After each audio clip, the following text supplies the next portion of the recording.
हाँ तो मेरे प्यारे बच्चों, क्या हाल चाल। उम्मीद करते बड़े अच्छे होंगे, स्वस्थ होंगे, मस्त होंगे और बढ़िया से स्टडी कर रहे होंगे। चलिए आज फिर से हम लोग क्लास में आ गए हैं वोकैब्स याद करने के लिए और आज हमारा 11वां दिन है। हम लोग 90 डेज चैलेंज पर है। तो चलिए आज हम शुरू करते हैं और आपको बताते हैं। इससे पहले कि मैं एक चीज बताना चाहता हूं कि अगर आप है ना बढ़िया तरीका से स्टडी नहीं कर पा रहे हो, बढ़िया तरीका से इसको नहीं सीख पा रहे हो, तो एक बात याद रखना कि अगर कहा जाता है कि न संघर्ष और न तकलीफ तो क्या मजा है जीने में, कि न संघर्ष न तकलीफ तो क्या मजा है जीने में, और बड़े बड़े तूफान थम जाते हैं जब आग लगी हो सीने में। जब सीना में जब आग लगा रहेगा ना भैया, मुझको सीखना है, मुझको कुछ करना है, मुझे कहीं पहुंचना है, तब जाकर के आपके अंदर के जो सीखने की जो बोलते हैं जिज्ञासा पैदा होगा ना, वो खतरनाक वाला होगा। और वो जो आप कर लोगे ना, बहुत लाजवाब हो जाएगा और आप हर चीज सीख सकते हो। आप एकदम से क्या करोगे, हर चीज को बढ़िया तरीका से सीख पाओगे।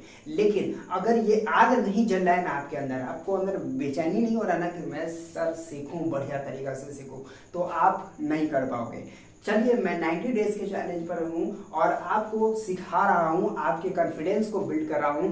अगर आप चाहते हो कि सच में मैं कॉन्फिडेंस बिल्ड आपको करूं और आपको अंग्रेजी सिखा दूं, तो भैया वर्ड पावर तो जरूर याद कर लेना। इसीलिए हमने सबसे पहले वर्ड पावर को लिया है और वर्ड पावर आपको बता रहे हैं। और ये कोई मजाक नहीं कर रहा हूं, आपको सीरियसली याद कर लेना है और याद करने के बाद जो है वर्ड पावर आप बढ़ाते रहिए। मैंने इसे 10 वीडियो पहले डाल दिया है। एक एक वीडियो को आपको देखना है और देख करके क्या करना है उसको याद करना है। क्योंकि जब चैलेंज हम ले लेते हैं ना, खुद को चैलेंज करना ये दुनिया में बहुत सबसे कठिन है। खुद को चैलेंज करना दुनिया में सबसे कठिन काम है। क्योंकि लोगों को आप चैलेंज कर देते हो, बट खुद को चैलेंज कर लेना कि भैया सीखना है, मुझे करना है, वो बहुत हार्ड हो जाता है बोर्ड पर। और यहाँ से जो है बढ़िया तरीका से इसको याद करते हैं और आप कॉपी में जरूर नोट कर लीजिएगा।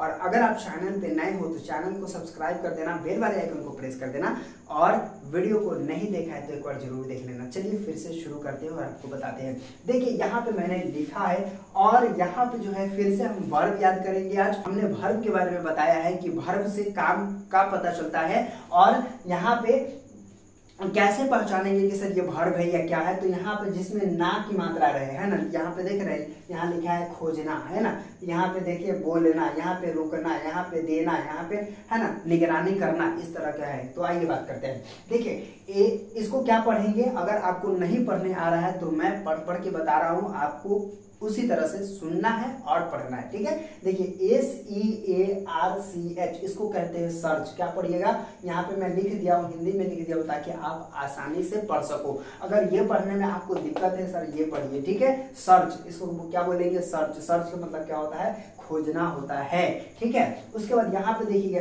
SPEAK इसको बोलते हैं स्पीक। क्या बोलिएगा, स्पीक बोलेंगे, ठीक है ना। स्पीक के मतलब क्या होगा, बोलना। स्पीक के मतलब क्या होगा, बोलना, राइट ना। उसके बाद चलिए STOP स्टॉप। स्टॉप के मतलब होता है रुकना, स्टॉप।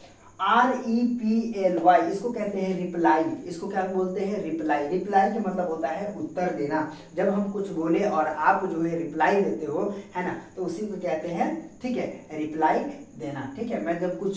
मैं कुछ सवाल किया और आप उसका जवाब दिए, ठीक है, तो वो क्या कहलाएगा, रिप्लाई कहलाएगा, ठीक है। चलिए आगे बढ़ते हैं। WATCH watch. वॉच का मतलब होता है निगरानी करना, यानी कि देखना, है ना। और एक बात मैं आपको बता दूं, ये जब वॉच हो गया है ना, एक वॉच का मतलब घड़ी भी होता है, तो वो नाउन में आ जाएगा, ठीक है। लेकिन यहाँ पे हम क्या पढ़ रहे हैं, वर्ब पढ़ रहे हैं, ठीक है ना। तो WATCH वॉच। वॉच का मतलब होता है निगरानी करना, देखभाल करना या देखना, राइट ना, इस तरह से।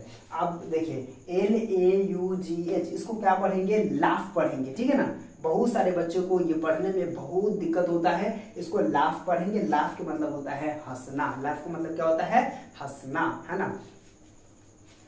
उसके बाद यहाँ पे देखिएगा DRINK इसको कहते हैं ड्रिंक। ड्रिंक के मतलब होता है पीना। DRINK drink. ड्रिंक का मतलब क्या होता है, पीना होता है। उसके बाद DANCE डांस। डांस का मतलब क्या होता है, नाचना होता है। उसके बाद CLEAN क्लीन। क्लीन माने क्या होता है, साफ करना होता है। चलिए फिर से मैं आपको पढ़ा देता हूँ, क्या बोलिएगा, बोलिए जल्दी बोलिएगा। सर्च। सर्च का मतलब क्या होता है, खोजना, ठीक है। स्पीक के मतलब क्या होता है, बोलना।